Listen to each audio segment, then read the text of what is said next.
زرعی یونیورسٹی ٹنڈوجام میں under graduate degree programme کے تحت داخلے کے لیے انٹری ٹیسٹ آج ہوگی، انتظامات مکمل، سیکیورٹی سخت کر دی گئی۔ تفصیلات کے مطابق سندھ زرعی یونیورسٹی ٹنڈوجام، اس سے منسلک شہید ذوالفقار علی بھٹو زرعی college Dokri, Khairpur college of agricultural engineering and technology اور سب کیمپس عمرکوٹ میں تدریسی سال 2023 اور 24 میں انڈر گریجویٹ ڈگری پروگرام میں داخلے کے لیے انٹری ٹیسٹ آج اتوار کو صبح کو 10 بجے منعقد ہوگی، جس میں 4200 کے قریب امیدوار شریک ہوں گے۔ اس ضمن میں پہلی مرتبہ بلوچستان کے دارالحکومت کوئٹہ، درآباد، سکھر اور عمرکوٹ میں ٹیسٹ سینٹر قائم کیے گئے ہیں۔ کوئٹہ میں BUITEMS یونیورسٹی، درآباد پبلک اسکول، عمرکوٹ سب کیمپس اور سکھر پبلک اسکول میں انٹری ٹیسٹ سینٹر قائم کیے گئے ہیں۔ داخلے کے لیے حیدرآباد سینٹر میں 3000، کوئٹہ میں 122، سکھر میں 500 سے زائد اور عمرکوٹ 550 امیدوار انٹری ٹیسٹ میں شرکت کریں گے۔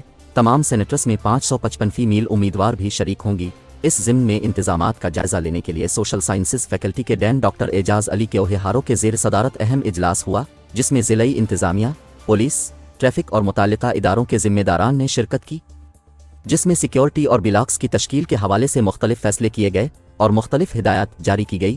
اجلاس میں رجسٹرار غلام محی الدین قریشی، ڈاکٹر عنایت اللہ راجپر، ڈاکٹر محمد اسماعیل کمبہر، اعجاز احمد سمرو، احمد خان منگی، انوار حسین خانزادہ، محمد اشرف رستمانی، گلشیر لوچی اور دیگر شریک ہوئے۔